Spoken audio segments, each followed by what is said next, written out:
আসসালামু আলাইকুম। ওয়ালাইকুম আসসালাম স্যার।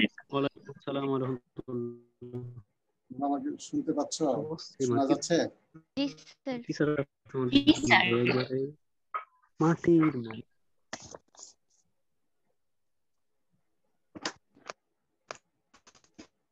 আমরা ক্লাস শুরু করি তাহলে। তোমরা তো ঢুকতে তো লেট করো, 12টায় সবাই যদি চলে আসো তাহলে তো ক্লাস তাড়াতাড়ি শুরু করা যায়। স্যার আগের ক্লাস 12টায় শেষ হয়েছে।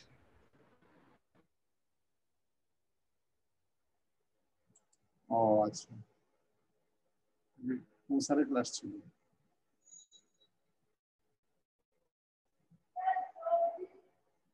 আমিনুল স্যার। কোন স্যারের ক্লাস ছিল? আমিনুল স্যার স্যারের ক্লাস। আমিনুল স্যার।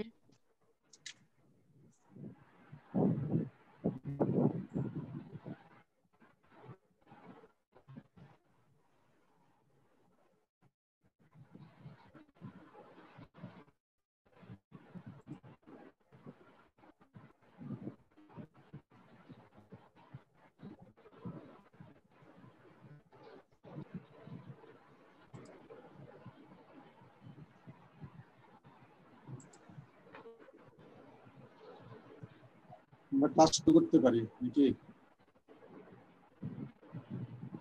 হ্যাঁ,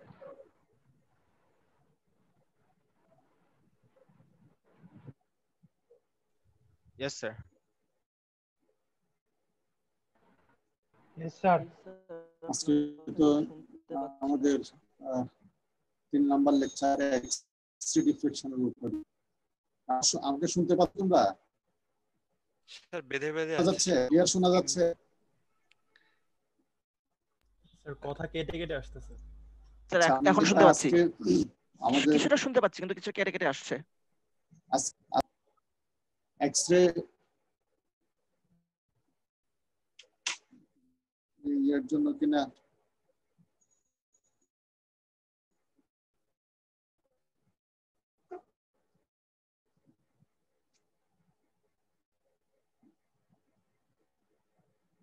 আজকে আমরা যেটা আমরা জানবো। আপনার কথা শুনতে পাচ্ছি না। এখন এখান থেকে ক্লাস থেকে আমরা যখন এই ক্লাসটা শেষ করব, তোমরা এই ফিল্টার কেন, কোন ফিল্টার, হ্যাঁ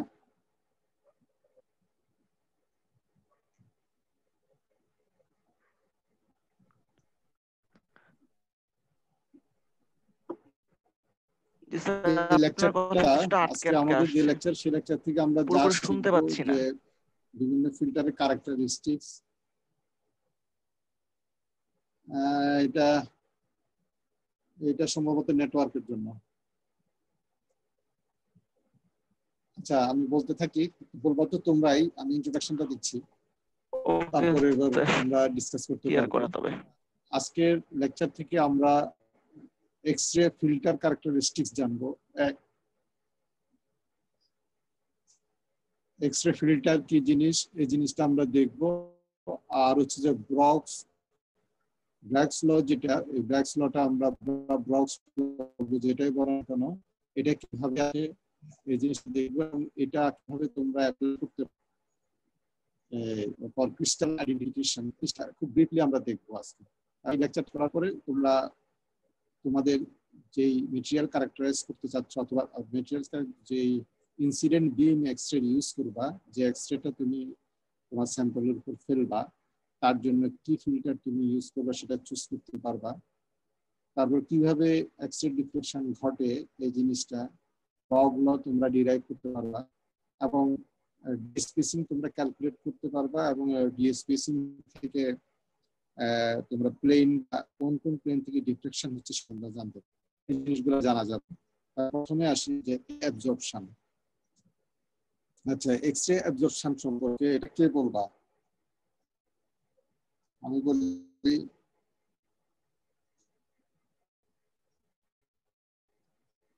রোল 6 আছে নাকি? রোল 6 স্যার আমি বলবো রোল 6 আমার জি কথা স্যার শুনতে আছে। পাচ্ছ? জি স্যার আছে। শুনতে পাচ্ছ? জি স্যার শুনতে পাচ্ছি।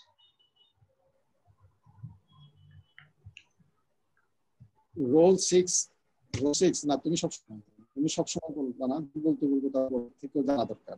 রোল 6 স্লাইডটা এক্সপ্লেইন করো। আমি তো আছি, যে তুমি এর আগে পড়ে আসছো, দেখছো স্লাইডটা? না স্যার দেখি নাই। না দেখলে বলবা যে পড়তে পারি না, না পড়ে এখানে বলার চেষ্টা করবা না। তুমি কি ছিল? ঠিক আছে। রোল 42 আসছো?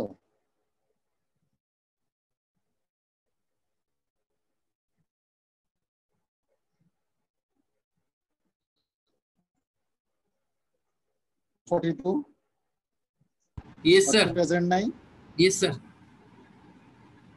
রোল 44? Sir, 42 present আছে, sir. আমার কথা শুনতে পাচ্ছ তোমরা? Sir, আমি শুনতে পাচ্ছি। শোনা যায়? রোল 49? তো এতক্ষণ পর্যন্ত আমি ডাকছি, কথা বলছো না কেন? হ্যালো স্যার, আমি 42 তুমি এটা করছো? স্লাইডগুলো আছে, যে স্লাইডটা দেওয়া হয়েছে, স্লাইড আমরা যেটা ডিসকাস করেছো, যা দেওয়া হয়েছে। জি স্যার, দেখা হয়েছে স্যার। পড়নি? না স্যার, খালি দেখেছি স্যার। স্লাইড আসছো? স্যার স্লাইড দেখেছি শুধু, মানে বেশি একটা পড়া হয়নি। পড়ছো? তাহলে বলো এখানে কি বুঝছো, এটা বলো। অসুবিধা আটকালে হেল্প করবো। স্যার এখানে স্যার ইন্টেনসিটি কতটুকু অ্যাবজর্ব হয়েছে দেখা তো সে দেখা না, তুমি স্লাইডগুলো দেখা, আমি হচ্ছে পড়ার কথা। এই দেখো বুঝার চেষ্টা না, তুমি যদি তুমি হবে না তো, এটা একটু বুঝতে হবে, এটা আমি দেখার কথা বলছি।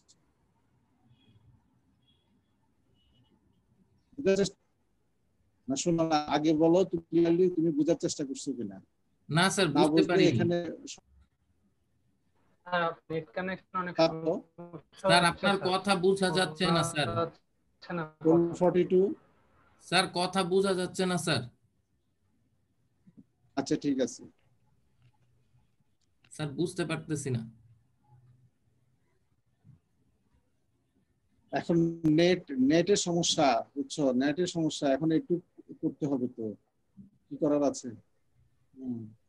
বুঝতে পারছো?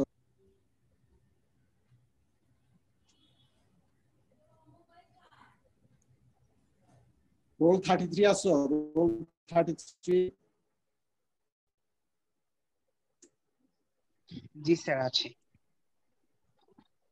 রোল 33 আছো? জি স্যার আছে।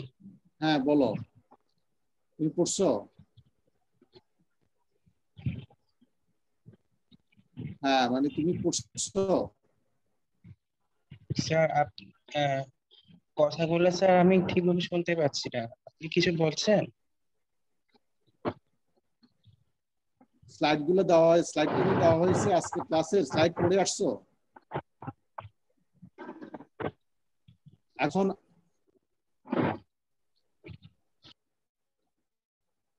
স্লাইডগুলো কি পড়ে আসছো কিনা?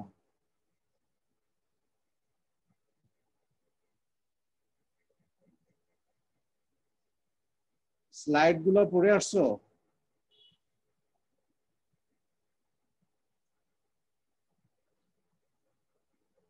সুমিত, স্বাগত। জি স্যার, স্লাইড পড়েছি sir.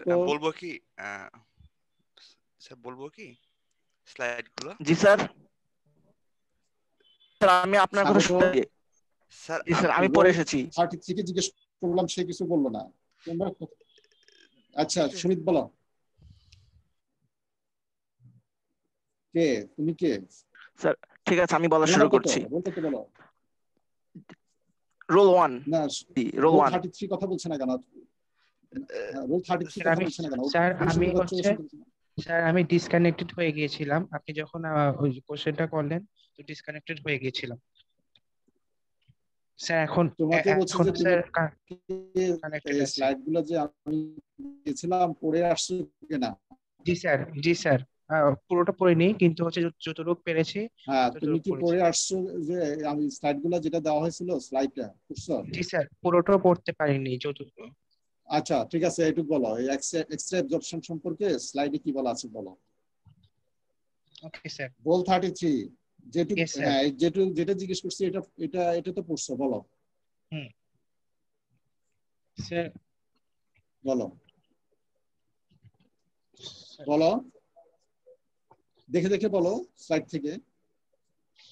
Sir, extra observation by material is a function of the linear absorption coefficient and mass density. বলছো না কেন? Sir, mass absorption coefficient is independent of physical state of solid and or liquid.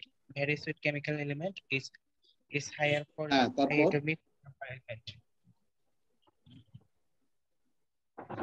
Sir, its mass absorption coefficient is higher for high atomic number element.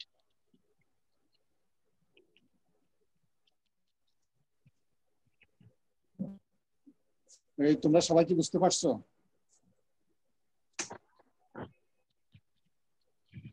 আচ্ছা শোনো,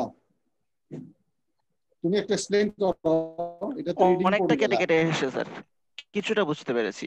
role তুমি 33 এতে একটা পড়া explain আছে। করো, এটা কি বুঝছো অন্যদেরকে বোঝাও।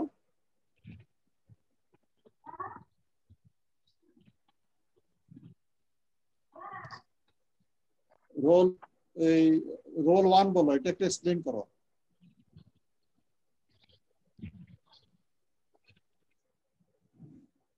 সুমিত,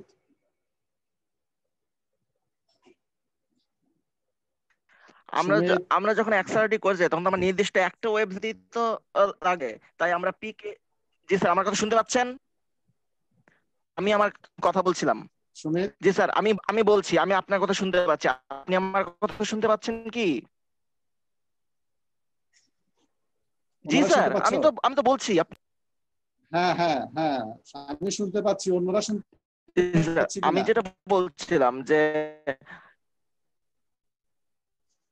অন্যরা অন্যরা আর অন্য সুমিতের জি স্যার, কথা আমি যেটা সুমিতের কথা বলছিলাম। শুনতে পাচ্ছি না, সুমিতের কথা শুনতে পাচ্ছি না। অন্যরা কি শুনতে পাচ্ছে? না সুমি, তোমার কথা কেটে কেটে আসতেছে, তোমার কথা শোনা যাচ্ছে না। অনেক।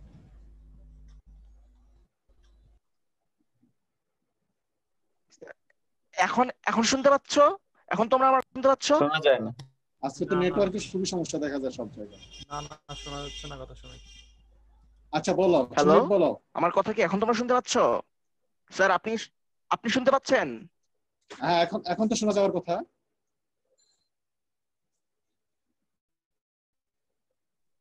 ঠিক বলো। আছে, আমরা যখন এক্সরে করব তখন তো আমরা জাস্ট আমি শুনতে একটা পাচ্ছি, আমি পিকে শুনতে পাচ্ছি। দিয়েই আমরা এক্সরে করব।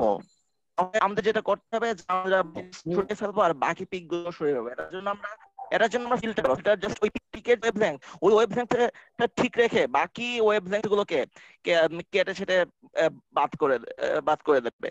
তো আমরা যে ফিল্টারটা ব্যবহার করি, ফিল্টারের ভেতর দিয়ে যখন একটা এক্স এর ইন্টেন্সিটি যায় তখন তার ইন্টেন্সিটি এক্সপোনেনশিয়ালি ফল করে, ফলে এক্স এর সাথে কিছু একটা মিলে হয়, I x divided by I এর liquid the power minus mu x. এই যে মিউ, এই মিউটা লিনিয়ার ফিল্টার পরে বলো। কোএফিশিয়েন্ট। সুমিত, এই দূরত্বের ইনভার্সটা অতিক্রম করলেই সুমিত এর ইন্টেন্সিটি 1/e ফ্র্যাকশন হয়ে যায়। আমরা এই লিনিয়ার অ্যাবসর্পশন কোএফিশিয়েন্টকে যখন এর মাস ডেনসিটি দিয়ে ভাগ। সুমি, তোমাকে স্যার ডাকতেছে। ইয়েস স্যার, ইয়েস স্যার, জি স্যার বলতে চাচ্ছি।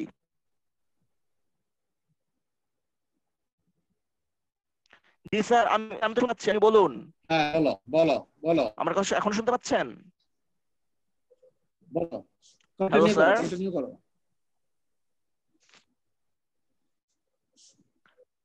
স্যার আমার কথা, হ্যাঁ কন্টিনিউ করো। জি স্যার, আমি যেখানে বলছিলাম হ্যাঁ যে শুনতে পাচ্ছি, কন্টিনিউ করো। এখন আমরা লিনিয়ার কোএফিসিয়েন্টকে যদি হ্যাঁ, আমরা শুনতে ডেন্সিটি পাচ্ছি, করি তাহলে আমরা শুনতে পাচ্ছি। মাস অ্যাবসর্পশন বলো। কোএফিসিয়েন্ট, এটা তো এই ফিল্ডের ম্যাটেরিয়ালটা শুনতে পাচ্ছি, বলো। ডিপেন্ড করে না। তবে হ্যাঁ, এটা কেমিক্যাল এলিমেন্টের উপরে ডিপেন্ড করবে। তবে হ্যাঁ, এটাও বলা যায় যে হায়ার অ্যাটমিক নাম্বার এলিমেন্টের ক্ষেত্রে কোএফিসিয়েন্টটা বেশি হয়, মানে একটা অ্যাটম যত ভারী হবে এটা এক্স রে তত বেশি অ্যাবজর্ব করে নেবে।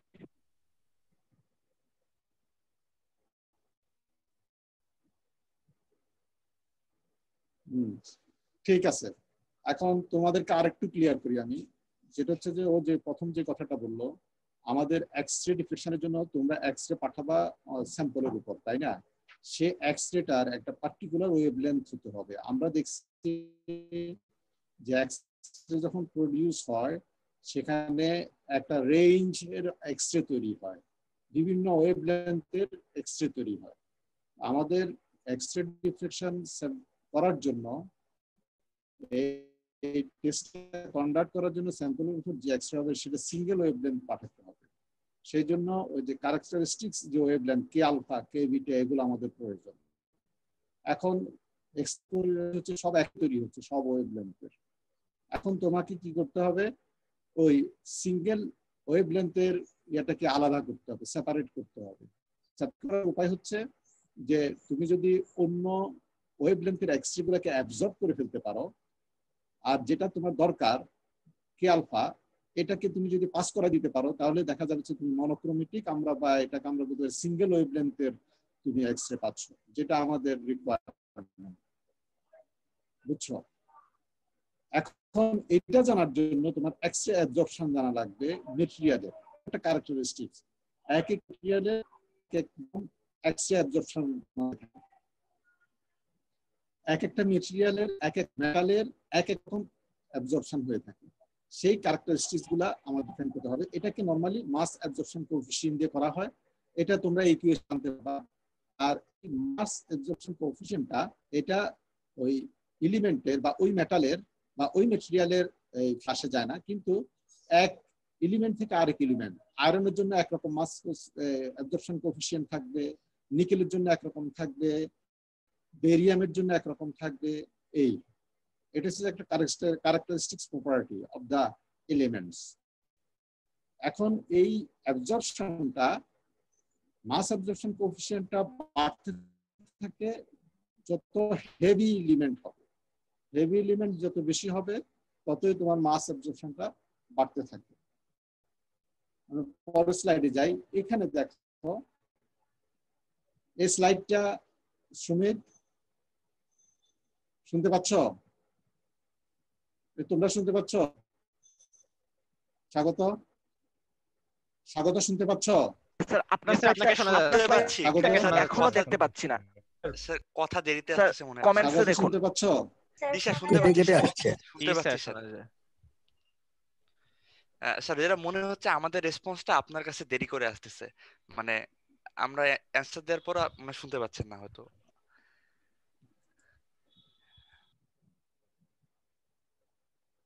শোনা, আমি বলতে থাকি, আমি ক্লাসটা শেষ করি আমার মতো করে। রেকর্ডিং হচ্ছে, পরে আমি রেকর্ডিংটা আপলোড দিয়ে দিব। জি স্যার, এটা খুব কথা ভালো হয়। বুঝছো? এখন তো কিছু করার নেই, আমারটা যেহেতু বলছি স্পষ্টভাবে হবে আমারটা। ঠিক আছে, আমি বলতে থাকি, তারপরে বলতে থাকি, তারপর তোমরা মাঝে মাঝে রেসপন্স করবে। আমি জিজ্ঞেস করলে তারপর রেসপন্স না পেলে আমি বলতে থাকবো আর কি, কারণ সময় অনেক হয়ে গেছে, আমার কাজটা শেষ করতে হবে আজকে, বুঝো নাই? জি স্যার, জি স্যার, এটা ভালো হয় স্যার। আমাদের জানা ইম্পর্টেন্ট ম্যাটেরিয়ালস প্রপার্টি। এখানে নেক্সট স্লাইডে যেটা দেখা যাচ্ছে ফিগার 2.4, ফিগার 2.4 এ তোমরা দেখো এই মেটালের একটা কার্ভ দেখা যাচ্ছে। তুমি যদি ওয়াই এক্সিস দেখো, সেখানে আছে মাস অ্যাবজর্পশন কোএফিসিয়েন্ট, অর্থাৎ এখানে যে কার্ভটা দেখা যাচ্ছে দেখো, এটা অ্যাবজর্পশন কার্ভ, অর্থাৎ নিচে দেখো ওয়েভলেন্থ 0.2 থেকে 2 পর্যন্ত ওয়েভলেন্থ, বিভিন্ন ওয়েভলেন্থের তোমার এক্স-রে। এখন তুমি যে এক্স-রে যদি পাস করো, এখানে দেখো কতটুক, এই ফিগারে দেখা যাচ্ছে যে তোমার কতটুক এটা অ্যাবজর্ব করবে, এখানে সে কতটুকু অ্যাবজর্ব করবে। যেমন এই যে এখানে দেখো তার অ্যাবজর্পশন অনেক বেশি 1 এ, যে আবার 1.2 এর পরে এটা অ্যাবজর্পশন কমে গেছে, অর্থাৎ সে তার অ্যাবজর্পশন ক্যাপাসিটিটা এই কার্ভটা শো করে। তার মানে যেটা দেখা গেল যে এটা মেটেরিয়ালস, এটা বেরিয়ামের জন্য। যদি আয়রনের জন্য নাও, দেখা যাবে যে আয়রনের অ্যাবজর্পশন কোএফিসিয়েন্ট যেই তোমার কার্ভটা দেখাবে সেটা ডিফারেন্ট হবে এটা থেকে, নিকেলের ডিফারেন্ট হবে। অতএব এটা মেটেরিয়ালস ক্যারেক্টারিস্টিক্স আমি এর আগে যেটা বললাম। তো এইটা নরমালি এই মানটা কমতে থাকে এক্স এর ওয়েভলেন্থ কমার সাথে সাথে। এক্স এর ওয়েভলেন্থ যত কমতে থাকবে, তোমরা যদি এটা ওয়েভলেন্থ যখন থেকে যাচ্ছে তখন তার মাস অ্যাবজর্পশনটা কমতে থাকে। আর এখানে দেখো কতগুলো লাইন দেওয়া আছে, অ্যাবজর্পশন এজ বা অ্যাবজর্পশন এজেস বলা হচ্ছে। তোমরা জানো এটা এল শেলের 3টা সাবশেল, এই সাবশেলের কারণে এখান থেকে যেরকম ভাবে তোমরা সময় তোমরা দেখছো যে সাবশেল থেকে হয়, এখানেও যখন সে হবে সাবশেল গুলো তো অ্যাবজর্ব হবে। এটা দেখা আছে। আর এখানে আরেকটা দেখা আছে ওয়েভলেন্থের পাশে কে শেল। হ্যাঁ, এটাও এর ক্যারেক্টারিস্টিক্স। অর্থাৎ এখান থেকে এল শেল বের হবে, যেখানে ক্যারেক্টারিস্টিক সেখানে অ্যাবজর্পশনও বেশি হবে। এখন তাহলে আমি এটাতে যাই।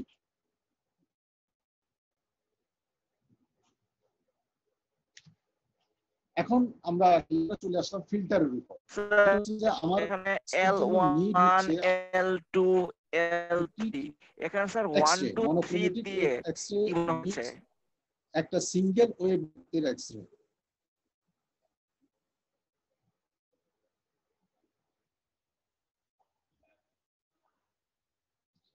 যে তোমরা এল শেল সাবশেলকে তোমার একটা ক্যারেক্টারিস্টিক্স এক্সরে বের হচ্ছে কি আলফাকে আলফা দেখছো না, দেখছো কিনা? ঠিক এখানেও জিনিস যে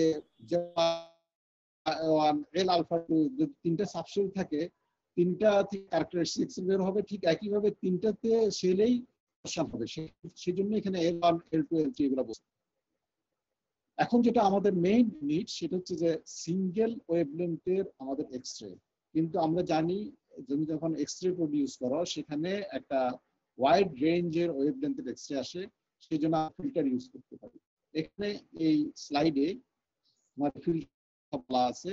তোমরা যদি ফিগারটা খুব ভালোভাবে দেখো, প্রথম এ ফিল্টার যেটা এ ফিগার, যে এ ফিগার বলছে সেটা হচ্ছে যে ওয়েভলেন্থের এক্সরে ইন্টেন্সিটির ফিগার। তোমরা এই এর সাথে ইন্টেন্সিটি বের হয় সেই জিনিসটা এখানে যেটা দেখা যাচ্ছে, তোমার মেটেরিয়াল এক্সরেটা বের হচ্ছে তার দুই এক্সরে, একটা হচ্ছে আলফা আর একটা কে বিটা। এখন তুমি আলফাটাকে সেপারেট করতে হবে, তোমার কি করতে হবে, কে আলফা করতে হবে, তার কে বিটা এবং কম্প্রেসর এটাকে তোমার অ্যাবজর্ব করাই ফেলতে হবে। এখন তুমি যেটা করলা সেটা হচ্ছে যে নিকেল তুমি ফিল্টার ইউজ করতেছো। অর্থাৎ তুমি দেখো ডান পাশের ফিল্টারে যেটা দেখো, এখানে তুমি যদি নিকেলের অ্যাবজর্পশনের ইয়াটা হচ্ছে যে ডটেড লাইনটা, তুমি যদি এক্সরে এর মধ্যে যদি নিকেলটা রেখে দাও, তাহলে নিকেল কি করবে, অন্য এক্সরে গুলাকে খেয়ে ফেলবে, কিন্তু দেখা যাবে যে সে কে আলফাকে সে অ্যাবজর্ব করছে না, কে আলফাটাকে সে পাস করে দিচ্ছে। তার মানে অন্য এক্সরে গুলো আটকে পড়বে, এখানে থেকে যাবে, এর মধ্যে শুধু কে আলফাটা বের হয়ে যাচ্ছে। এবং এই আলফাটাকেই তুমি ফিল্টার দিচ্ছ, এখানে নিকেলটাকে ফিল্টার হিসেবে ইউজ করছে। তো যেটা হচ্ছে যে কে আলফাটা এই জন্য এখানে এক্সরে বিম হিসেবে যে রেডিয়েশন হিসেবে করবে ফর ইউর ক্যারেক্টারাইজেশন। এই গেল ফিল্টার। আমরা ফিল্টার কিভাবে ইউজ করব, কেন ইউজ করব সেটা আমরা বললাম। এখন আমরা যেটা ডিসকাস করব যে থিওরিটিক্যাল ব্যাকগ্রাউন্ড অফ ডিফ্রেকশন, অর্থাৎ ডিফ্রেকশনের ব্যাকগ্রাউন্ডটা আমরা জানবো।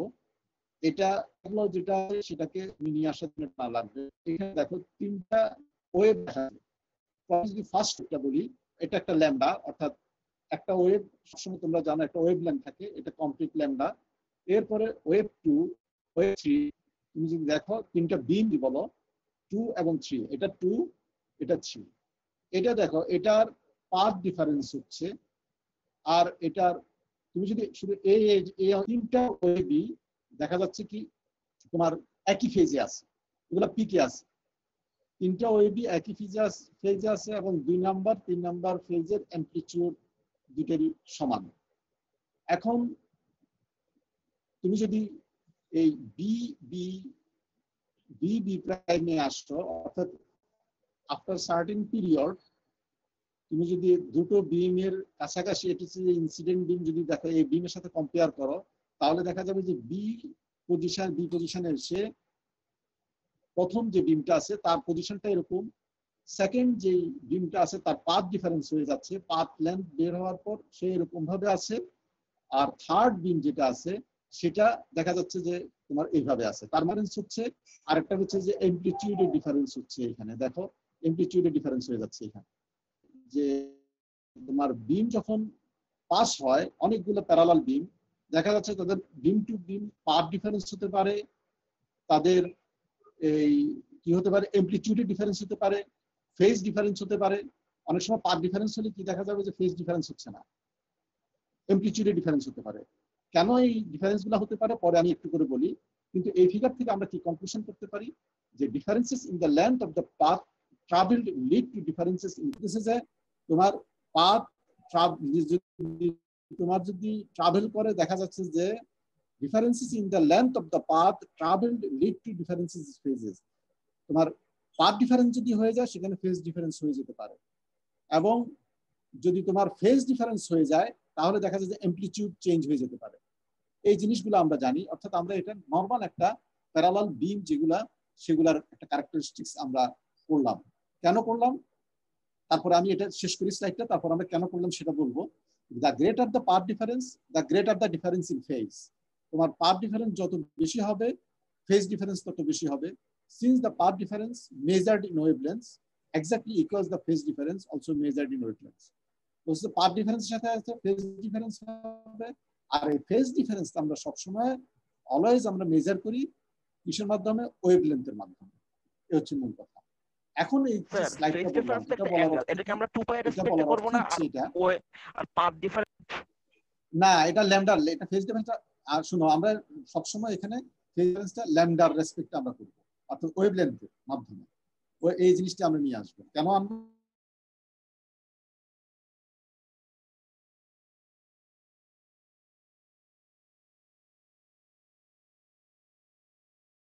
স্যার কি বললেন শুনতে পাচ্ছি না, পরে বলছি। এখন প্রডিউস হবে এক্সরে যখন প্রডিউস, শোনো এক্সরে যখন প্রডিউস হবে তখন একটা সিঙ্গেল এক্সরে দিয়ে কখনোই তোমার ডিফ্লেকশন হয় না, সেখানে তোমার কি বল বান্ডেল অফ বিম আসে, সেই বিমগুলা তোমার এই একটা ওয়েভ হিসাবে আসে, প্রত্যেকটা বিম সিঙ্গেল বিম একটা ওয়েভ হিসাবে আসে। এই বিমগুলা যদি তোমার এই কখনো ফেজে থাকে কখনো আউট অফ ফেজে থাকে, এই ফেজে থাকা না ফেজে থাকার উপর তোমার বিমটা আরো স্ট্রঙ্গার হয় অথবা একটাকে ক্যান্সেল করে দেয়। অতএব এখানে এক্সরেতেও একই জিনিস, এক্সরে বিম যখন বের হয়ে আসবে তোমার সিঙ্গেল ওয়েভলেন্থের অনেকগুলো বিম আসবে, সেই বিমগুলা ফেজে আসছে না আউট অফ ফেজে আসছে এটা একটা ম্যাটার। যদি আউট অফ ফেজ হয়ে যায় তাহলে দেখা যাবে যে অথবা তুমি ডিফ্লেকশন পাচ্ছ না, আবার ফেজে হলে তুমি ডিফ্লেকশন পাচ্ছ, ইন ফেজে যদি থাকে বিমগুলা প্যারালাল বিমগুলা। মানে পাথ ডিফারেন্সের ফেজ ডিফারেন্সের ইকুইভ্যালেন্স সেন্সে বলা হয়েছে। হ্যাঁ হ্যাঁ, মোট কথা এখানে মূল পারপাস হচ্ছে যে তোমার ফেজ যে চেঞ্জ হবে এই ফেজ চেঞ্জ ইকুয়াল হচ্ছে, মানে একটার সাথে কি ইকুয়াল হচ্ছে না আউট অফ ফেজ হচ্ছে। অর্থাৎ কেননা তোমরা এটা জানো যে যদি আউট অফ ফেজ হয়ে যায় একটা বিম আর একটা বিমের তখন কন্ট্রাস্ট জিরো হয়ে যায়, একটাকে ক্যান্সেল করে এটা জিরো হয়ে যায়। আর যদি ইন ফেজে থাকে তখন এটা স্ট্রঙ্গার হয়, তার অ্যামপ্লিটিউড বাড়ে। এটা হচ্ছে আমার এতক্ষণ পর্যন্ত বলার উদ্দেশ্য হচ্ছে যে আগের কথাগুলো এটাই, যে যখন একটাকে আউট অফ ফেজ হয়ে যাবে তখন নালিফাই করে দিবে, তুমি টোটাল অ্যামপ্লিটিউড জিরো পাবা। আর যখন একটা পুরো ইন ফেজে থাকবে তখন এটাই মেইন জিনিস, এটা বলার জন্য এত কথাগুলো বলা হবে, আর এটা বাকি আর কিছু না। এখন তুমি দেখো তাহলে মানে কি এখন এখন এখন পাথ ডিফারেন্স হোক অসুবিধা নাই, কিন্তু তাদের মধ্যে ফাইনালি যদি পাথ ডিফারেন্স কারণে ফেজ ডিফারেন্স যদি তোমার ইন্টিজার নাম্বার অফ ল্যামডা হয় তাহলে এটা ইনফেজিং। কথা কি বুঝে আসছে? কথা কিনা? কথা বুঝে আসছে যে তোমার ফেজ ডিফারেন্স যদি 1 ল্যামডা 2 ল্যামডা 3 ল্যামডা 4 ল্যামডা এরকম যদি হয় ফেজ ডিফারেন্সটা, তাহলে বুঝতে হবে যে এটা ইনফেজে আছে। কিন্তু যদি হয় এটা হাফ ল্যামডা, তাহলে এটা একটা একটাকে নালিফাই করে কি হবে? 0 হয়ে যাবে। এখানে অ্যামপ্লিটিউডটা 0 হয়ে যাবে। আর যদি ইন্টিজার নাম্বার অফ ল্যামডা হয় তখন এটা কি হবে? স্ট্রেনথেন হবে, অ্যামপ্লিটিউড বাড়বে। আর রেডিয়ানে বললে তো স্যার হচ্ছে পাথ ডিফারেন্স হবে, রেডিয়ান আমরা বলবো না, ফেজ ডিফারেন্স হবে। আমরা রেডিয়ান এখানে বলবো না, যেটুকু আমাদের দরকার এখানে ফেজের সাথে আমাদের সম্পর্ক ওই ল্যামডার সাথে, সেজন্য আমরা ওইদিকে যাব না। আমাদের ল্যামডার সাথেই ব্র্যাগ লটার রিলেশন। কথা কি বুঝছো কিনা? ল্যামডার সাথে তাহলে বুঝলাম, মানে আমাদের আমরা যে ব্র্যাগ লটার অ্যাঙ্গেলটাকে ইগনোর করছি। হ্যাঁ, আমরা ওইভাবে অ্যানালাইসিস করব, রেডিয়ানের মাধ্যমে অ্যানালাইসিস করব না, আমরা শুধু ল্যামডার মাধ্যমে করব, কারণ আমাদের ব্র্যাগের জন্য ঠিক আছে বুঝলাম স্যার। হ্যাঁ, a diffracted beam may be defined as a beam composed of a large number of scattered rays mutually forcing one another। যে কথাটা আমরা এতক্ষণ পর্যন্ত বলতে চাচ্ছিলাম, যে যদি এটা ইন ফেজে থাকে তখন একটা একটাকে এনফোর্স করে টোটাল অ্যামপ্লিটিউডটা তুমি বেশি পাবা। এখন একটা কথা আসে যে what is the difference between deflection and reflection. Deflection এবং রিফ্লেকশনটা কিভাবে ডিফার করে? বলা হচ্ছে 3 ভাবে ডিফ্লেকশন এবং রিফ্লেকশন ব্যবহার করে। এর আগে কথাটা সুমিত একটু করে বলতে চাচ্ছিলাম। আসলে ডিফ্লেকশন ফেনোমেনা হচ্ছে যে এটা একটা স্ক্যাটারিং ফেনোমেনা, অর্থাৎ একটা অ্যাটমের উপর এক্সরে পড়বে, এটার সাথে ইন্টারঅ্যাকশন হয়ে স্ক্যাটার করতে থাকবে। আর রিফ্লেকশন হচ্ছে যে তোমার কোন একটা ওয়েভ পড়বে, সেখান থেকে পড়ে স্লিপ খেয়ে পুরাটাই তার যে অ্যাঙ্গেলে পড়তেছে সেই অ্যাঙ্গেলে সরে যাবে। এটা হচ্ছে যে তোমার রিফ্লেকশন। তাহলে ডিফারেন্সটা কি হলো? আমরা 3টে ডিফারেন্স যদি পড়ি তোমাদের আরো ক্লিয়ার হবে। The diffracted beam from a crystal is built up of a rays scattered by all the atoms of the crystal which is lie in the path of the incident beam। বলা হচ্ছে যে ডিফ্রাক্টেড বিমটা কিভাবে তৈরি হয়? যে ডিফ্রাক্টেড বিমটা তৈরি হয় হচ্ছে যে তোমার ইনসিডেন্ট বিম পড়ার পথে যতগুলো অ্যাটম আছে তাদের সাথে ইন্টারঅ্যাকশনে তোমার স্ক্যাটার্ড হয়ে যে এক্সরেটা হয় সেটাকে আমরা ডিফ্লেক্টেড বিম বলতেছি। আর রিফ্লেকশনটা কি হচ্ছে? Reflection of visible light tax place in a thin surface layer only. বলা হচ্ছে যে তুমি একটা মিররের কথা চিন্তা করো, রিফ্লেকশন, তুমি একটা মিররকে সামনে রাখো, তাহলে মিরর কি একটা থিন লেয়ারের উপর, একটা খুব ব্রাইট একটা লেয়ারের উপর লাইটটা পড়ে সেটা রিফ্লেকশন হচ্ছে। সেকেন্ড যেটা বলা হচ্ছে, the diffraction of monochromatic X-rays takes place only at those particular angles of incidence which satisfy the Bragg law। ডিফ্লেকশনের কথা হচ্ছে যে তোমার ডিফ্লেকশন হবে, ডিফ্লেক্টেড বিমটা কি হবে, কোনটা হবে? বলছে যে যেটা তোমার যে ইনসিডেন্ট অ্যাঙ্গেলে পড়লে ডিফ্লেকশন হবে যেটা ব্র্যাগ লকে স্যাটিসফাই করবে। আর রিফ্লেকশনের ক্ষেত্রে ব্র্যাগ ল তোমরা প্রয়োজন হয় না, তোমরা জানো যে তুমি যে অ্যাঙ্গেলে ফেলো না কেন সেই অ্যাঙ্গেলেই লাইটটা পড়ে কি হয়ে যাবে? রিফ্লেকশন হয়ে যায়। থার্ড যেটা হচ্ছে, the reflection of visible light by a good mirror is almost 100%। তুমি যদি একটা ভালো মিরর দিয়ে লাইট রিফ্লেকশন করো, তোমার ইনসিডেন্ট লাইটের ইন্টেন্সিটি যা থাকবে, কিন্তু তাহলে দেখা যাবে যে তার অল্প পরিমাণে তুমি ডিফ্রেকশন বিম পাবা। অর্থাৎ ইন্টেন্সিটি যদি 100 ধরো, দেখা যাবে যে ডিফ্লেক্টেড বিমের ইন্টেন্সিটি তুমি difference between diffraction and reflection। এখন আমরা এই deflection is essentially a scattering phenomena in which a large number of atoms cooperate। তার মানে কোঅপারেট, মানে এখানে যেটা আসছে সেটা হচ্ছে যে ডিফ্লেকশনটা তাহলে আমরা বুঝলাম এটা রিফ্লেকশনের মতো না। ডিফ্লেকশন হচ্ছে যে তোমার অ্যাটমের হচ্ছে, since the atoms are arranged periodically on a lattice, the rays scattered by them have definite phase relations between them।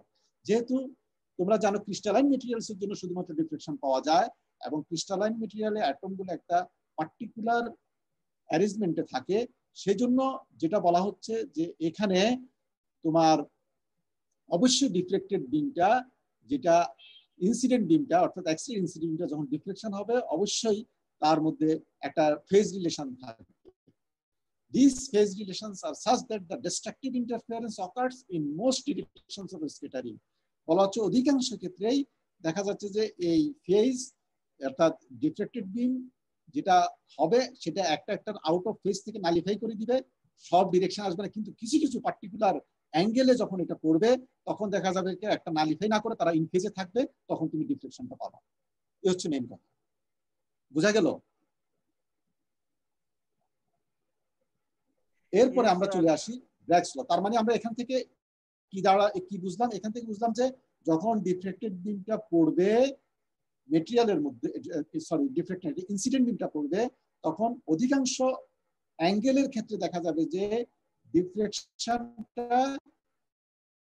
Deflection বিমটা একটার সাথে আউট অফ ফেজ থেকে তুমি ইন্টেন্সিটিটা জিরো করে দিবে, অর্থাৎ তুমি কোনো ডিফ্লেকশন পাবা না। কিন্তু পার্টিকুলার অ্যাঙ্গেলে দেখা যাবে যে পার্টিকুলার অ্যাঙ্গেলে যখন পড়বে ওই according to arrangement of the atoms is, ওখানে আর এই একটা নালিফাই করছে না, অর্থাৎ ইনফেজে চলে আসছে। ইনফেজে আসার কারণে তখন এটা কনস্ট্রাক্টিভ তোমার ইন্টারফারেন্স তৈরি হবে, যার ফলে তোমার অ্যামপ্লিটিউড তুমি পাবা, তখন তুমি মেটেরিয়ালের জন্য ক্রিস্টাল স্ট্রাকচারের জন্য। এখন আসলে ব্র্যাগস লটা কি বলা হচ্ছে যে ব্র্যাগস ল করার জন্য তোমাকে দুটো জিনিস মনে রাখতে হবে। একটা হচ্ছে যে ইনসিডেন্ট বিমটা পড়ে সেই ইনসিডেন্ট বিম এক্সরে যে ইনসিডেন্ট তুমি যেটা ফেলছো সেটা বলছে দা নরমাল টু দা রিফ্লেন, যে উপর যে পড়বে তার নরমাল হতে হবে, and the deflected beam are always coplanar, অর্থাৎ ইনসিডেন্ট বিম তোমার নরমাল ইনসিডেন্ট বিম তোমার, তারপর হচ্ছে যে রিফ্লেকশন প্লেন যেটা আছে তার উপর একটা নরমাল অর্থাৎ লম্ব যদি তুমি টানো, এবং ডিফ্লেক্টেড বিম একই প্লেন হতে হবে। কথাটা বুঝছো কিনা? অর্থাৎ আমি যদি বলি যে ইনসিডেন্ট বিম এবং এই ডিফ্লেক্টেড বিম দুইটা একই প্লেন হতে হবে, আর মাঝখানে তুমি যদি একটা নরমাল টানো তাহলে প্লেনটা তুমি ড্র করতে পারবা। এরপরে যেটা বলা হচ্ছে সেকেন্ড, যেটা বলা হচ্ছে যে এটা থাম্ব রুল, এবং এটা একটা the angle between the diffraction beam, diffraction beam and the transmitted beam, অর্থাৎ এই ট্রান্সমিশন যখন হয়ে যাচ্ছে সেটা is always 2 theta। তোমার এই এটা আমরা দেখব পরে ফিগারে ট্রান্সমিটেড কেন বলা হচ্ছে। the angle between the diffracted beam and the transmitted beam is always 2 theta. This is known as the diffraction angle, and it is this angle rather than theta। এটা বলা হচ্ছে যে এটা ডিফ্লেকশন অ্যাঙ্গেল বলা হবে। ডিফ্লেকশন অ্যাঙ্গেল অলওয়েজ বলতেই বুঝবে যে 2 থিটা, এটা নট থিটা। কথাটা বুঝছো? এই 2 theta which is usually measured experimentally, বলা হচ্ছে যে আসলে তুমি যখন এক্সপেরিমেন্টালি মেজার করবা থিটা মেজার করবা, কিন্তু তোমাকে ডেটা যখন দেওয়া হয় তখন এটা 2 থিটাতে দেওয়া হয়, না থিটাতে দেওয়া হয়, তখন তোমাকে 2 থিটাতে তুমি কনভার্ট করতে হয়। তার মানে যেটা হচ্ছে ডিফ্লেকশন অ্যাঙ্গেল হচ্ছে অলওয়েজ 2 থিটা। কেন 2 থিটা এটা আসছে। এবার দেখো এখানে যে ফিগারটা আসছে, এই ফিগারে যেটা বলা হচ্ছে যে ইনসিডেন্ট বিমটা তোমরা দেখতে পাচ্ছ। এখন বলা হচ্ছে যে ইনসিডেন্ট বিম যেটা এটা এবং এটা একই প্লেনে আছে, আর এগুলা তোমরা দেখতেছো এক একটা অ্যাটমিক লেয়ার, অর্থাৎ একটা ক্রিস্টাল স্ট্রাকচারের জন্য একটা প্লেনের জন্য এভাবে অ্যাটমগুলা একটা ক্রিস্টালের মধ্যে অ্যারেঞ্জমেন্টে থাকে। এখন তুমি দেখো যে এই ইনসিডেন্ট বিম যেটা আসতেছে এটা ডিফ্লেক্টেড হয়ে যাচ্ছে মাঝখানে। এই দেখো এই যে থিটা অ্যাঙ্গেল, ট্রান্সমিটেড অ্যাঙ্গেল কোনটা বলতেছে, তুমি যদি এভাবে যদি লাইনটা ড্র করো এদিকে নিয়ে আসো, তাহলে এই অ্যাঙ্গেল যেটা হবে এটাকে ট্রান্সমিটেড অ্যাঙ্গেল বলা হবে এবং 2 থিটা হবে। এটা কথা কি বোঝা গেল? এটা হচ্ছে তুমি যদি এটাকে লাইনটাকে সোজা স্ট্রেট এভাবে টান দাও, ট্রান্সমিশন মানে কি ডিরেক্ট চলে গেছে, টান দাও, আর ডিফ্লেক্টেড এই দুটোর মধ্যে অ্যাঙ্গেল যেটা এটা 2 থিটা। হ্যাঁ, এটা কি ডিফ্লেকশন অ্যাঙ্গেল বলা হচ্ছে। আর এই অ্যাটম টু অ্যাটম যে ইন্টারপ্লেনার যে ডিসটেন্স, এটাকে আমরা ডিস্পেসিং বলি। তোমরা এটা জানো, ক্রিস্টালোগ্রাফিতে তোমরা পড়ছো। কোন কি হচ্ছে যে ইনসিডেন্ট বিমটা বিম 2 করছে এভাবে, তার ওয়েভলেন্থ এরকম, যখন সে এদিকে ডিফ্লেক্টেড হচ্ছে ইনসিডেন্ট বিম 1 এভাবে যাচ্ছে, ডিফ্লেক্টেড বিম 2 এভাবে যাচ্ছে। এখন দেখো দুটোর মধ্যে কিন্তু পার্ট ডিফারেন্স হচ্ছে, কিন্তু দুটো একই ফেজে আছে। একই ফেজে আছে কিনা বলো? বিম 1 2 কিন্তু একই ফেজে আছে, কিন্তু ডিফারেন্স হয়েছে কি পার্ট ডিফারেন্স। তুমি ধরে নাও যেহেতু এটা ডিফ্লেকশন তুমি পাচ্ছ, এই যে পার্ট ডিফারেন্স এস কিউ এবং কিউটি এই দুটো মিলে হচ্ছে 1 ল্যামডা। আমরা আগেই বলছি যে এই পার্ট ডিফারেন্স যদি ডিফ্লেকশনের জন্য ক্রাইটেরিয়া হবে যে এটা ইন্টিজার নাম্বার অফ ল্যামডা হতে হবে পার্ট ডিফারেন্স। কথা কি বুঝছো? এখন তোমরা এখান থেকে নিজেরাই ডিরাইভ করতে পারবা। এই এখানে জিওমেট্রি দেওয়া আছে, এস কিউ সমান তোমার ল্যামডা বাই 2 হবে, এস কিউ আর কিউটি ল্যামডা বাই 2। তার মানে কি এস কিউ বা প্লাস কিউটি হচ্ছে যে সিঙ্গেল ল্যামডা, আর এখানে কিউ আর পি হচ্ছে ডি, আর এখানে যেটা আসতেছে এস পি কিউ এটা থিটা। তাহলে তুমি এখান থেকে এই রিলেশনটা ইজিলি নিয়ে আসতে পারো। এটা তোমরা ডিরাইভ করে নিবা, এটা পারবা, খুব সহজ। এখানে ডেরিভেশন দেওয়া আছে কিনা? নাই, এটা তোমরা পারবা। এটা জাস্ট এখানে ট্রিগোনোমেট্রি অ্যাপ্লাই করলে চলে আসবে। কথা কি বুঝছো কিনা? এখান থেকে যে রিলেশনটা আসলো করছো, ও তাহলে তো আর অসুবিধা নেই, জানোই, তাহলে এটা আর ইজি হয়ে গেল। তার মানে এখানে কি হলো, যেটা lambda equal to 2d sin theta, এটাকে ব্র্যাগ ল বলা হয়।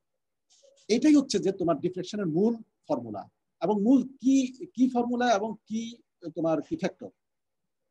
ডিফ্লেকশন তুমি চোখ বন্ধ করে ডিফ্লেকশন তখনই হবে যখন ওই ইনসিডেন্ট বিমটা, ডিফ্লেকশন বিমটা এই ব্র্যাগ লকে স্যাটিসফাই করবে। কি করবে? ব্র্যাগ লকে স্যাটিসফাই করবে। যে ডিফ্লেকশন বিম ব্র্যাগ লকে স্যাটিসফাই করবে না, সে ডিফ্লেকশন অর্থাৎ ওই ইনসিডেন্ট বিম কোনো ডিফ্লেকশন তৈরি করতে পারবে না। কখন এটা করবে? তাহলে এটার জন্য তোমার ভেরিয়েবল প্যারামিটার কি? ল্যামডা। ল্যামডা কিসের ডিপেন্ড? এটা হচ্ছে যে ইনসিডেন্ট বিমের ল্যামডা। ইনসিডেন্ট বিমের ল্যামডা এখান থেকে এক্সরে প্রডিউস হচ্ছে তার ল্যামডা, যেখান থেকে এক্সরে প্রডিউস হচ্ছে তার ল্যামডা। এটা কপার হইলে তোমরা দেখছো এর আগে, কপার হইলে কপারের ল্যামডা একরকম হবে। এই ল্যামডা বলতে কি? কে আলফা। এই ল্যামডা বলতে কি? কপারের জন্য যে এক্সরে বের হচ্ছে তার ক্যারেক্টারিস্টিক্স কে আলফার ওয়েভলেন্থ, কে আলফার ওয়েভলেন্থ। কপারের জন্য একরকম আছে, আমরা ক্রোমিয়াম ইউজ করি, ক্রোমিয়ামের জন্য একরকম আছে, মলিবডেনামের জন্য একরকম আছে, আয়রনের জন্য একরকম আছে, অ্যালুমিনিয়ামের জন্য একরকম আছে। বিভিন্ন ফিল্টার ইউজ করা হয়। আমি যে নামগুলো বললাম এগুলাই কমনলি ইউজ করা হয়, এবং বিভিন্ন মেটেরিয়ালসের জন্য বিভিন্নটা ইউজ করা হয়। কেন ইউজ করা হয় সেটা আমরা পরে আমরা ডিসকাস করবো। তার মানে কি দাঁড়ালো, এই ল্যামডাটা তুমি খেয়াল করো, এটা শেষ করি। এই ল্যামডাটা তার মানে তোমার একটা সিস্টেমের জন্য তুমি যখন একটা ইনসিডেন্ট বিম ইউজ করবা, তাহলে এই ল্যামডাটা ফিক্সড, এটা কোনো ভেরি করবে না। আর তাহলে ভেরিয়েবলের মধ্যে কি আসতেছে? থিটাটা। অর্থাৎ তুমি এই ইনসিডেন্ট বিমটা যে অ্যাঙ্গেলে ফেলতেছো এই থিটাটা ভেরি করবে, এটা ভেরিয়েবল। আর এখানে ডিটা কি? এটা হচ্ছে মেটেরিয়ালস ক্যারেক্টারিস্টিক্স। এটাও তোমার একটা মেটেরিয়ালের জন্য, একটা ক্রিস্টালোগ্রাফিক প্লেনের জন্য এই ডিটা কি হবে? ফিক্সড থাকবে, এই ভ্যালুটা কোনো চেঞ্জ হবে না। অতএব এই ব্র্যাগ লকে যে ডিফ্লেকশন স্যাটিসফাই করবে, তুমি এক কথা বলতে পারো সেটা হচ্ছে তোমার ডিফ্লেকশন হবে সেখানে। এখানে দেখো, আমি এটা শেষ করি, এটা লাস্ট স্লাইড। তাহলে এখান থেকে কি হলো, তুমি এই দেখো ব্র্যাগ লটা জেনে গেলা। জানলে তাহলে তুমি যদি ল্যামডাটা তোমার জানা থাকে, এখন ডিফ্লেকশন বিম খেয়াল করো, ডিফ্লেকশন বিম থেকে তুমি যদি থিটাটা নিয়ে আসতে পারো, থিটা আনতে পারবা না। যে তুমি ইনসিডেন্ট ফেলতেছো, তুমি অ্যাঙ্গেলটা জানো কোন অ্যাঙ্গেলে ফেলতেছো, হঠাৎ করে তুমি ডিফ্লেকশন পেয়ে গেলা এক অ্যাঙ্গেলে যে, তাহলে তুমি অ্যাঙ্গেলটা যদি তুমি এখানে বসাই দাও, সরি এখানে যদি বসিয়ে দাও, তাহলে তুমি ডি স্পেসিংটা পেয়ে যাবা। একটা ডি স্পেসিং পেয়ে গেছে। তার মানে এই ডি স্পেসিংটা তুমি যেটা পাইছো সেটা কি?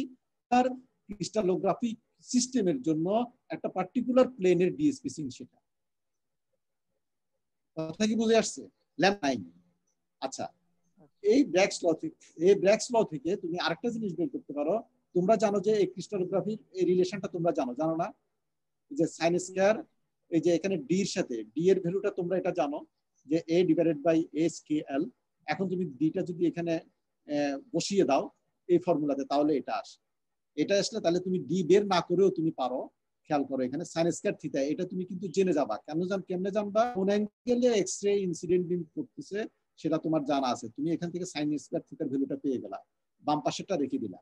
তারপর খেয়াল করো এখানে ল্যামডাটা তোমার জানা, তুমি কোন এই এক্স-রে সোর্স ইউজ করতেছো কোন মেটালের তোমার জানা, তুমি ল্যামডার ভ্যালুটা বসিয়ে দাও। এখন তুমি আসো, তোমার আননোন কি? আননোন হচ্ছে যে, এখন ধরো তুমি পার্টিকুলার একটা, তুমি জানো তুমি যে মেটেরিয়ালসটা করতেছো সেই মেটেরিয়ালসের সাপোজ এটা একটা কিউবিক সিস্টেম, এফসিসি ক্রিস্টাল হতে পারে। তাহলে এফসিসি ক্রিস্টালের জন্য এর ভ্যালু কত? এটা ক্রিস্টাল, আয়রনের এফসিসি ক্রিস্টালের জন্য এর ভ্যালুটা ফিক্সড, এটা অলরেডি টেবুলেটেড, এই ডাটা অ্যাভেলেবেল, এখানে বসিয়ে দিলে ডান পাশে তোমার এটা একটা কনস্ট্যান্ট ভ্যালু চলে আসবে। আসলে এরপরে তুমি এ স্কেল কোন প্লেন থেকে ডিফ্লেকশন হচ্ছে এটা বের করতে পারবা। এবার তুমি আরবিটারি বসাতে থাকো, 001 বসাও, 110 বসাও, বসাতে থাকলে যেটা দেখা যাবে যে এই ভ্যালুগুলা বসানোর পরে যে ভ্যালুটা আসতেছে সেটা এখানকার যে ভ্যালু আছে ইকুয়াল যদি হয়ে যায়, তাহলে তুমি কনক্লুশনে আসতে পারবা আমার এই প্লেন থেকে ডিফ্লেকশনটা হয়েছে। কথাটা কি বোঝা গেল? এই সাইন থিটা তুমি যখন ল্যামডাটা তোমার নন, তুমি যদি এটা এফসিসি ক্রিস্টাল যদি তুমি জানো যে এটা এফসিসি থেকে হওয়ার সম্ভাবনা আছে, এফসিসি এ বসাও, তারপর তুমি এই প্লেন একটা একটা করে বসাইছো, আরবিটারি বসাইছো, বসাই গেলে এই একটা ভ্যালু আসবে, সেই ভ্যালুটা যখন এইটার সমান হয়ে যাবে সাইন স্কয়ার থিটার, তখন বুঝতে হবে যে এই প্লেন থেকে এই ডিফ্লেকশনটা হয়েছে। আর যদি ধরো এটা এফসিসি ক্রিস্টাল কোনোটাই মিলছে না, তখন তুমি এই ভ্যালুটা চেঞ্জ করে দাও, তুমি বিসিসি তে যাও, বিসিসি তে গেলে তখন বিসিসির জন্য তুমি এ পাবা, সেটা বসাও, তারপর তুমি এগুলো বসাতে থাকো, একটা না একটার সাথে এটা ম্যাচ করবেই, কারণ কোনো একটা ক্রিস্টাল থেকেই তো এই ডিফ্লেকশনটা হয়েছে। তার মানে এখানে তুমি এটা প্রেডিক্ট করতে পারো, তুমি প্লেন আইডেন্টিফাই করতে পারো। যেমন এখানে একটা এক্সাম্পল বললো যে তুমি যদি এরকম বসাও 110-তে, এরা একটা দেখালো আর কি, যে দেখা গেল যে তোমার এখানে যে ভ্যালুটা আসবে সেটা তোমার 110 বসাও, তাহলে একই ভ্যালু আসবে, অর্থাৎ sine square theta 110 lambda square 2a square, মানে অর্থাৎ এই ভ্যালুটা সমান হবে যদি তুমি যে অ্যাঙ্গেলে এখানে যে অ্যাঙ্গেলের মাধ্যমে যে সাইন স্কয়ার যে ভ্যালুটা পাচ্ছ সেটা সমান। তার মানে তুমি বলতে পারো যে এই ডিফ্লেকশনটা হয়েছে 110 থেকে।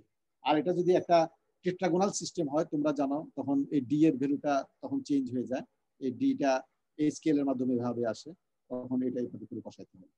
এই হচ্ছে আজকের স্লাইড। এখন তোমাদের যদি কোনো কোশ্চেন থাকে তোমরা বলো। স্যার আমার আমার প্রশ্ন ছিল যে শোনা যাচ্ছে না, একটু ভালো জোরে বলো।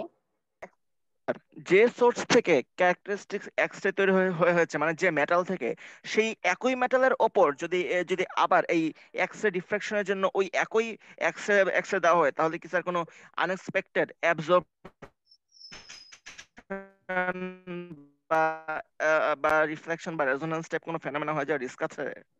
না, ওটা নাই, কোনো সমস্যা নাই। কারণ হচ্ছে যে তুমি যখন যে মেটাল থেকে দিচ্ছ সেই মেটাল থেকে যখন অ্যাবজর্ব করে সিঙ্গেল ওয়েভলেন্থের পাঠাচ্ছ, তখন তো এটা আর কিছু আসে যায় না, ওইটা যে মেটালের উপর পড়তেছে সেই মেটালের উপর ওটা কিছু আসে যায় না, এটা ওইভাবে। কিন্তু স্যার ক্যারেক্টারিস্টিক এক্স-রে ফ্রিকোয়েন্সি তো হচ্ছে একটা মেটালের জন্য ইউনিক, একটা এক্স-রে দিয়ে অ্যাবজর্ব হিট করছে, মানে ইলেকট্রন দিয়ে হিট করলে ওই মেটালটা ওই স্পেসিফিক ওয়েভলেংথের এই এক্স-রেতেই এমিট করে। ওই যে ওয়েভলেংথটা আছে এক্স-রে, ওটাই যদি আবার ওই মেটাল স্যান্ড ব্যাক করা হয়, তাহলে ওই মেটাল কি আবার উল্টো করে ইলেকট্রন এমিট করার চান্স আছে? বাই দ্য ওয়ে, না স্যার, এটা কি স্যার বন্ড এনার্জির সাথে? শোনো আমি বলি, না এটা তুমি যেটা বলছো এতটুকু ডেপথে আমি চিন্তা করি নাই, কারণ হচ্ছে আমি প্র্যাকটিক্যাল নলেজ থেকে যেটা বলছি, যেমন আমরা কপার যখন অ্যাক্সেস সোর্স হিসেবে ইউজ করছি, দেখা গেল যে আমরা কপার মেটেরিয়ালও আমরা করেছি, সেখান থেকে আমরা সিগন্যাল পেয়েছি, হয়তো সিগন্যালটা উইক হবে, কথাটা কি বুঝছো কিনা? সিগন্যালটা দেখা যায় যে হয়তো উইক পাওয়া গেছে, কিন্তু ওখান থেকে সিগন্যাল আসে আর কি। সেই জন্য যেটা হচ্ছে যে ওই তুমি যেটা বলছো এটার একটা হচ্ছে যে অনেক সময় সিগন্যাল যদি আমরা খুব সিগন্যাল মানে কি ডিফ্লেকশন যে ইন্টেন্সিটিটা কম হয়, ইন্টেন্সিটি অনেক কম আসে, তখন ব্যাকগ্রাউন্ডের সাথে মিশে যায়, তখন দেখা যায় যে আমরা ওই তুমি যেটা বললা যে তখন কপার চেঞ্জ করে দিয়ে এখন আমরা তখন অন্যটায় চলে যাই। ধরো তখন আমরা কপার না চেঞ্জ ইউজ না করে মোস্ট অফ দ্য মেটালের জন্য কপারটাই ইউজ করা হয় বেশি, কথা কি বুঝছো? এরপরে দেখা হয়তো মলিবডেনামে সুইচ করা হয়, কিন্তু কপারটা দিয়েই দেখা যাচ্ছে যে মোস্ট অফ দ্য মেটালের রেঞ্জ আসে। তো সেক্ষেত্রে দেখা যায় যে তুমি যেটা বলছো এটার জন্য ইন্টেন্সিটি ভেরিয়েশন কম বেশি হতে পারে, ইন্টেন্সিটি ভেরিয়েশন কম বেশি হতে পারে, কিন্তু এই আসতে পারে আর কি, ওই সিগন্যাল ইন্টারফেয়ার করতে পারে কম, কিন্তু ওইটা দিয়েও কাজ হয়, আর কাজ না হলে তখন আমরা ফিল্টারটা চেঞ্জ করে ফেলি, কথা কি বুঝছো? স্যার অ্যাবজর্পশন যে এই সাডেনলি পিকে একটা র‍্যাম্পের মতো ম্যাস অ্যাবজর্পশন কোএফিশিয়েন্ট কমে যাওয়ার কারণ কি? একদম র‍্যাম্পের মতো শোনা যাচ্ছে না, পরের কথা শোনা যাচ্ছে না, তোমার মুখে মাউথপিস সরে যাচ্ছে। স্যার মাস অ্যাবজর্পশন কোএফিশিয়েন্টের যে কার্ভটা আছে এখানে তো জাস্ট পিক না, বরং র‍্যাম্পের আকারে উঠতে থাকে, তারপর হঠাৎ করে নেমে যায়। এই হঠাৎ করে নেমে যাওয়ার কারণেই বাকি, বা উল্টো দিক থেকে আসতে গেলেই হঠাৎ করে না ওপরে উঠে যাওয়ারই বা তুমি কারণ কি? কারণ যেটা হচ্ছে যে তোমাকে আমি গতকালকে ক্যারেক্টারিস্টিক্স এক্স-রে পড়ানো হয়েছিল না, ওই যে এখানে জি স্যার, ওটা তো সাডেন অ্যাবজর্ব, ওটা তো স্যার একটা শার্প পিকের মতো। সাডেন ওই যে সাডেন, আমি বলি এটা সাডেন ক্যারেক্টারিস্টিক্স, এটা কথাটা বলাই আছে, তুমি ভালো করে পড়ে দেখো, যেভাবে সাডেনলি তৈরি হয়, কি সাডেনলি তার এই ইন্টেন্সিটি বের হতে থাকে, কথাটা বুঝনে, ক্যারেক্টারিস্টিক্স এক্স-রে সেই ক্যারেক্টার কারণে বের হতে থাকে, পিক এভাবে ফল করে, স্যার পিকের তো তারপর স্যার তুমি এটার সাথে মিলাবা, পিকের তো তারপর স্যার তুমি দুই এটার দিক সাথে দিয়ে মিলাবা, নিচু। ঠিক আছে? স্যার পিকের তো দুই দিক দিয়ে নিচু, কিন্তু এই অ্যাবজর্পশন এজের এক সাইডে উঁচু থাকে, অন্য সাইডে নিচু, তাই তো স্যার এর দুটোর মধ্যে পুরোপুরি মিল পাওয়াটা কঠিন। না তুমি ওইভাবে কম্পেয়ার করার চিন্তা করার দরকার নেই, ওইটা তুমি এত ডেপলি চিন্তা করার দরকার না, এটা করলে তুমি নিজে করে নিও। কারণ হচ্ছে মূল ব্যাপারটা হচ্ছে যে এটা তোমাকে এটা বুঝো। আরেকটা জিনিস হচ্ছে যে ওখানে এক যে শার্পলি যে কারণে ক্যারেক্টারিস্টিক্স এক্সরে বের হচ্ছে, এখানেও তোমার এই যে যেটা দেখতেছো এগুলো শার্পলি, তার এই শার্প ইনক্রিজটা যেটা হচ্ছে সেটা হচ্ছে যে তোমার এই একই কারণে অ্যাবজর্পশনটা তার শার্পলি হচ্ছে, কথা কি বুঝছো? এভাবে জিনিসটা চিন্তা করো, ওকে স্যার, দেখি। জিনিসটা ইজি হবে তোমার জন্য। এরপরে বাকি যেটা সেটা হচ্ছে এই কার্ভের ক্যারেক্টারিস্টিক্স আরো বিভিন্ন কারণে চেঞ্জ হতে পারে, হুবহু এই জিনিসগুলো নিয়ে অত বেশি এখনকার স্টেজে চিন্তা না করলেও চলবে, তোমার আমাদের অবজেক্টিভে পৌঁছার জন্য আর কি, জিনিস জানার জন্য। স্যার আমাদের কথা কি এই বুঝছো? এই টপিকের জন্য কি স্যার মানে কালেক্টিভ বইটা পড়তে হবে, কারণ স্যার ওটা এত বড়, মানে অনেক কন্টেন্ট আর কি। না না, আমি কালেক্টিভ বই পড়তে বলছি নাকি তোমাদেরকে, এখান থেকে দেখবা ওইটা বোঝার জন্য তোমরা ইউজ করবা, বোঝার জন্য। তাহলে স্যার স্ট্রিক্টলি আমি সিলেবাস হবে মূলত ল্যাং তোমরা টেক্সট বই হিসেবে আমি দিয়ে দিব, ল্যাং এর যে বইটা আছে না মেটেরিয়ালস কারেকশন, এটাই টেক্সট বই হিসেবে থাকবে, এটা রেফারেন্স হিসেবে তোমরা বোঝার জন্য ওখান থেকে আমি বোঝার জন্য ওখান থেকে কিছু জিনিস নিয়ে আসছি ঠিকই, নিয়ে আসলেও এখানে বিস্তারিত বলা আছে ডিটেইল, যদি না বুঝো ওখান থেকে পড়ে নিবা। জি স্যার। কথা বুঝছো? কালেক্টিভ বই এই জন্য দিই নাই তো, আমি রেফারেন্স টেক্সট বই হিসেবে দিইনি, ঠিক আছে? তোমাদের যদি আজকে তো হলো, তোমাদের যদি নেক্সট যদি কোশ্চেন থেকে থাকে তাহলে আমাকে নেক্সট ক্লাসের শুরুর দিকে বলতে পারো। আর তোমরা তো পড়ে আসতেছো না, না পড়লে তো সমস্যা। আমি তো এখন আজকে তো আর কাউকে জিজ্ঞেস, আমি পারফরমেন্স নোট করতেছি, আমি প্রতিদিন এক্সেল শিটে আমি ইনপুট দিয়ে দিচ্ছি, কাকে জিজ্ঞেস করতেছি, কে পড়ে আসতেছে কে পড়ে আসতেছে না, সেই হিসেবে মার্কিং হচ্ছে। অতএব এটা তোমরা কেয়ারফুল থাকবা, পড়ে আসবা। আমি বলবো না যে তোমরা বুঝবা না, অন্তত তোমাকে বোঝার চেষ্টা করবা। বেসিক তুমি ধরো একটা স্লাইড পড়লে 20% বুঝো, অসুবিধা নাই, 10% বুঝো, কিন্তু পড়তে হবে, তোমাকে পড়ে আসতে হবে জিনিসটা। 100% বোঝার জন্য আমি বলছি না, চেষ্টা করতে হবে বুঝার, তাইলে আমার বলাটা সহজ হবে, তুমি বুঝে তোমাকে যখন জিজ্ঞেস করবো তখন তুমি বলতেও পারবা ভালো। কথা কি বুঝছো? Okay sir. ঠিক আছে, আমরা আজকের ক্লাস এখানে শেষ করি, সোমবারে দেখা হবে ইনশাআল্লাহ। স্যার অ্যাটেন্ডেন্স, অ্যাটেন্ডেন্সে ইয়া আছে, স্বাগত আছো? স্বাগত নাই? স্যার জি স্যার আসি। জি স্যার। স্বাগত আছো? তুমি অ্যাটেন্ডেন্সে অ্যাবসেন্ট কারা আছে ওই একটু এসএমএস করে পাঠিয়ে দাও, এখন তার সময় নেই। আচ্ছা স্যার, তাহলে সবাই একটু পারবা না? জি স্যার পারবো স্যার, সবাই তাহলে স্যার 1 সেকেন্ড থাকুক, আমি একটু নোট ডাউন করে ফেলি। তোমরা থাকো, সবাই থাকো, অ্যাটেন্ডেন্সটা কমপ্লিট করুক। অ্যাবসেন্ট যেগুলো আছে করে আমাকে এসএমএস করে গতবার যেভাবে পাঠিয়েছি ওইভাবে পাঠিয়ে দাও। জি স্যার আমি পাঠিয়ে দিচ্ছি স্যার। আচ্ছা ঠিক আছে, আমি বের হয়ে যাচ্ছি। জি স্যার। না বের হয়ে গেলে কেটে যাবে? না আচ্ছা স্যার, তুমি নোট করো, আমি আছি। জি স্যার। আচ্ছা, সো অ্যাবসেন্ট হচ্ছে আমি বলি, যদি প্রেজেন্ট থাকিস তাহলে একটু মানে আমাকে বলিস। তো 7, 14, 25, 26, 34, 33, 32,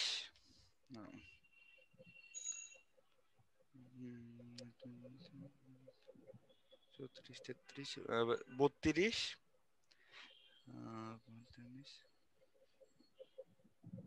40,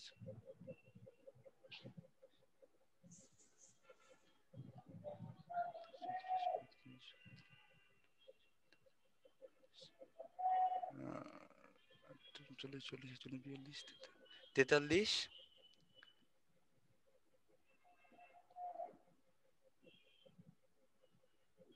রোল 45 আসিস? আচ্ছা হ্যাঁ আসিস। হ্যাঁ আছি। 47, 48, রোল 48, 48 আছিস?